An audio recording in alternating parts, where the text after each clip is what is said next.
Okay, now I don't want to alarm anybody in this room, but it's just come to my attention that the person to your right is a liar. Also, the person to your left is a liar. Also, the person sitting in your very seats is a liar. We're all liars. What I'm going to do today is I'm going to show you what the research says about why we're all liars, how you can become a lie spotter, and why you might want to go the extra mile and go from lie spotting to truth seeking, and ultimately to trust building. Now, speaking of trust, ever since I wrote this book, Lie Spotting, no one wants to meet me in person anymore. No. They say, it's okay, we'll email you.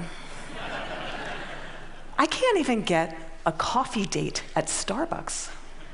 My husband's like, honey, deception. Maybe you could have focused on cooking. How about French cooking? So before we get started, what I'm going to do is I'm going to clarify my goal for you, which is not to teach a game of gotcha. Lie spotters aren't those nitpicky kids, those kids in the back of the room that are shouting, gotcha, gotcha. Your eyebrow twitched. You flared your nostril. I watched that TV show, Lie to Me. I know you're lying. No. Lie spotters are armed with scientific knowledge of how to spot deception.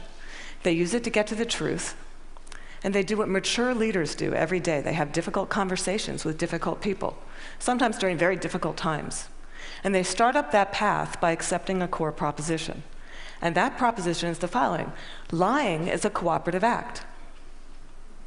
Think about it. A lie has no power whatsoever by its mere utterance. Its power emerges when someone else agrees to believe the lie. So I know it may sound like tough love, but look, if at some point you got lied to, it's because you agreed to get lied to. Truth number one about lying: lying's a cooperative act. Now, not all lies are harmful. Sometimes we're willing participants in deception for the sake of social dignity, maybe to keep a secret that should be kept secret. We say, nice song. Honey, you don't look fat in that, no. Or we say, favorite of the digerati. You know, I just fished that email out of my spam folder. I'm so sorry. But there are times when we are unwilling participants in deception, and that can have dramatic costs for us. Last year saw $997 billion in corporate fraud alone in the United States. That's an eyelash under $1 trillion. That's 7% of revenues.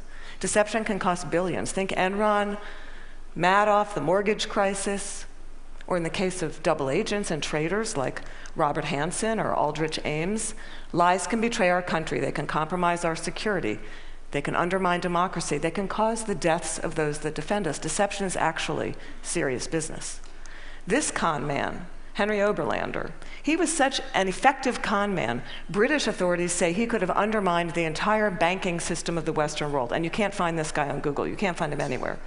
He was interviewed once, and he said the following. He said, look, I've got one rule. And this was Henry's rule. He said, look, everyone is willing to give you something. They're ready to give you something for whatever it is they're hungry for. And that's the crux of it. If you don't want to be deceived, you have to know, what is it that you're hungry for? And we all kind of hate to admit it. You know, we kind of wish we were better husbands, better wives, smarter, more powerful, taller, richer, the list goes on. Lying is an attempt to bridge that gap, to connect our wishes and our fantasies about who we wish we were, how we wish we could be, with what we're really like. And boy, are we willing to fill in those gaps in our lives with lies. On a given day, studies show that you may be lied to anywhere from 10 to 200 times. Now, granted, many of those are white lies. But in another study, it showed that strangers lied 3 times within the first 10 minutes of meeting each other. Now, when we first hear this data, we recoil. We can't believe how prevalent lying is. We're essentially against lying. But if you look more closely, the plot actually thickens. We lie more to strangers than we lie to coworkers. Extroverts lie more than introverts. Men lie 8 times more about themselves than they do other people. Women lie more to protect other people.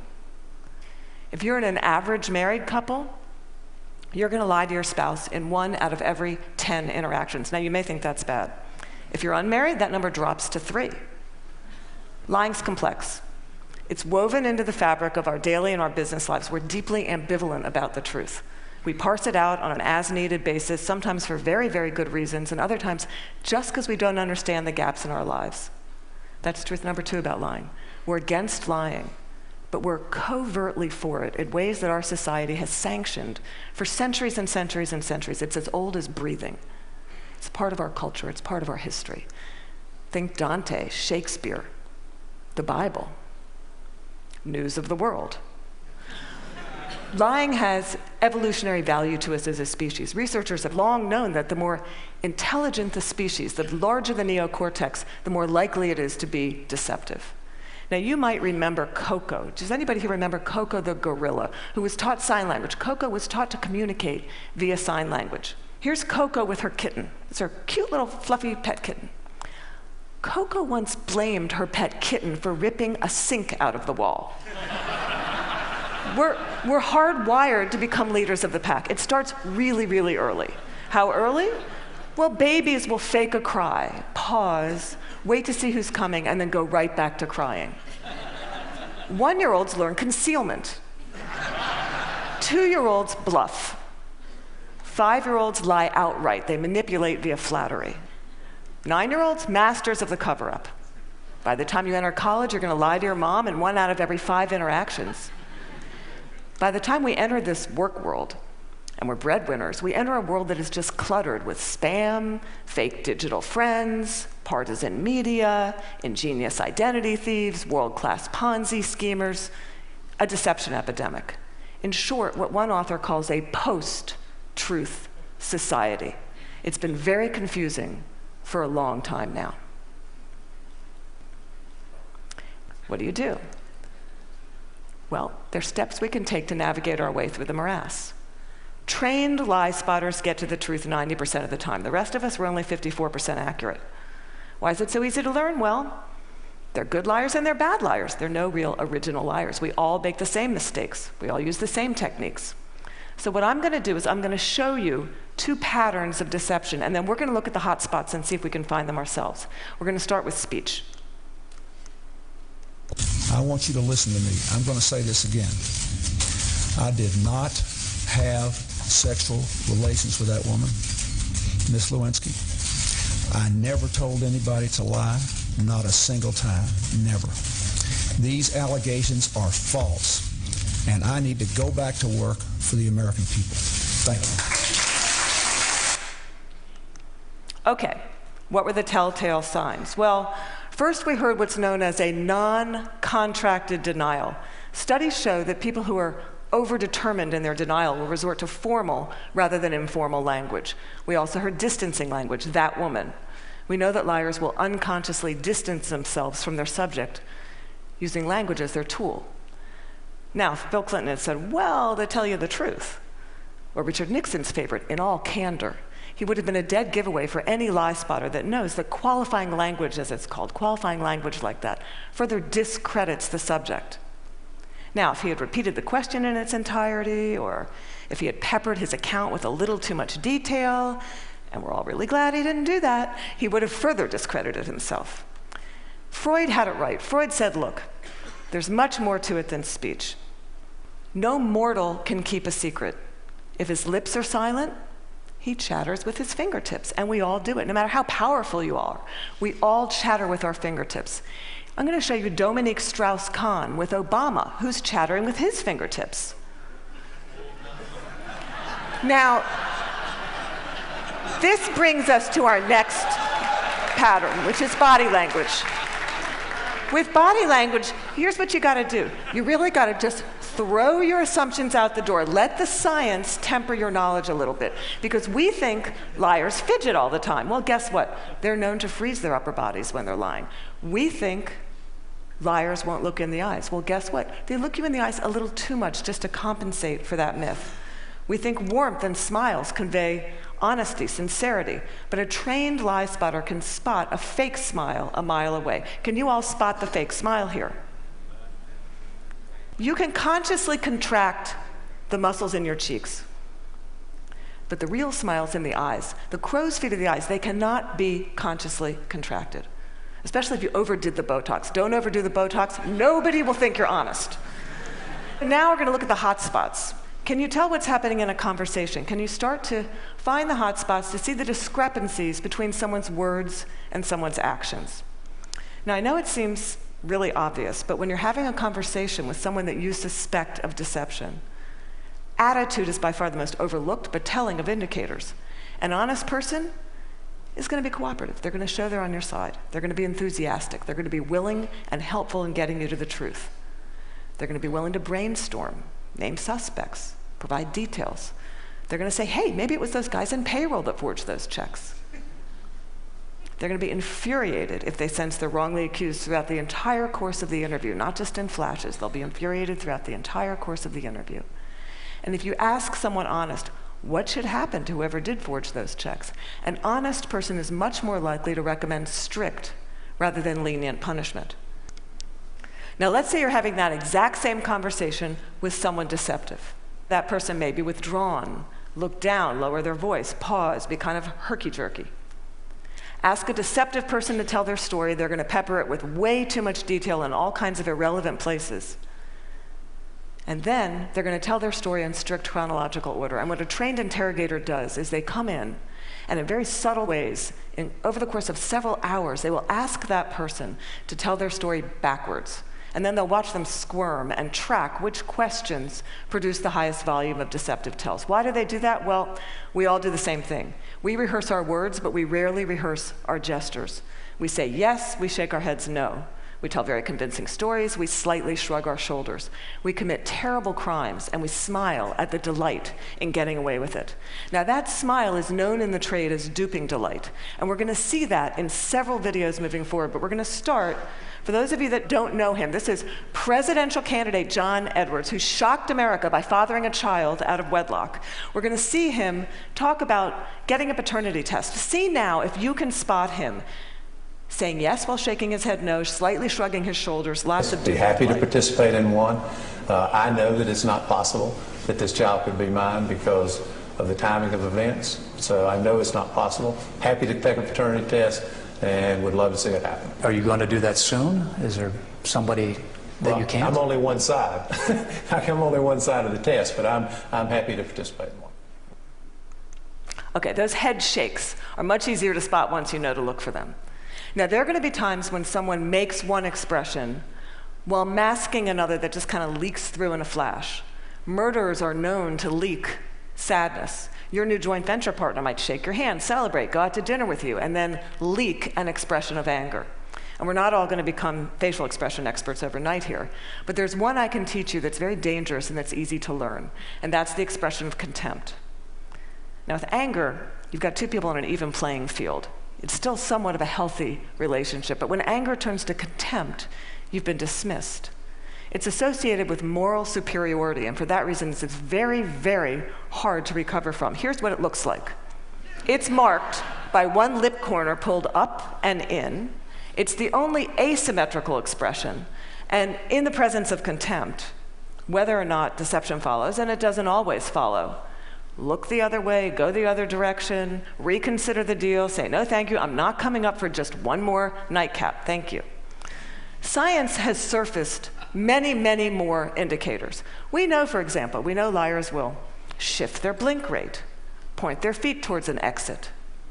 They will take barrier objects and put them between themselves and the person that's interviewing them. They'll alter their vocal tone, often making their vocal tone much lower. Now, here's the deal. These behaviors are just behaviors. They're not proof of deception.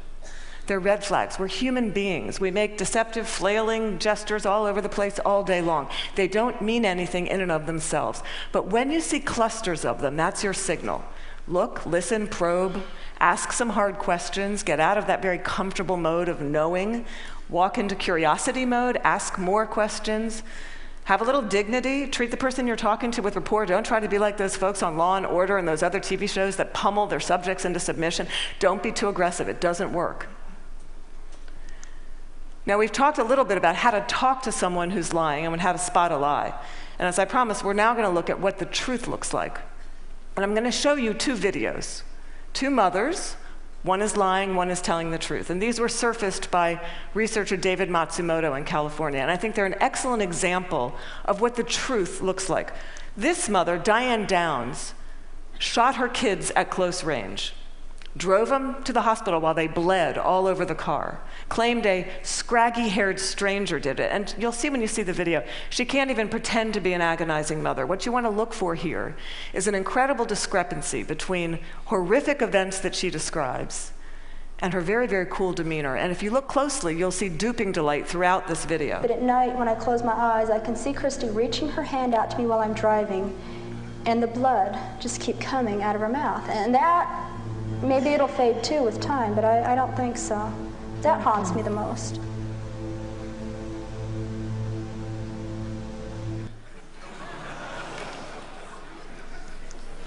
Now I'm going to show you a video of an actual grieving mother, Erin Runyon, confronting her daughter's murderer and torturer in court. Here you're going to see no false emotion, just the authentic expression of a mother's agony. I wrote the statement on the 3rd anniversary of the night you took my baby. And you hurt her, and you crushed her, you terrified her, until her heart stopped. And she fought, and I know she fought you. I know she looked at you with those amazing brown eyes, and you still wanted to kill her. And I don't understand it, and I never will. Okay, there's no doubting the veracity of those emotions. Now, the technology around what the truth looks like is progressing on, the science of it. We know, for example, that we now have specialized eye trackers, infrared brain scans, MRIs that can decode the signals that our bodies send out when we're trying to be deceptive. And these technologies are going to be marketed to all of us as panaceas for deceit. And they will prove incredibly useful someday. But you've got to ask yourself, in the meantime, who do you want on your side of the meeting? Someone who's trained in getting to the truth, or some guy who's going to drag a 400-pound electroencephalogram through the door?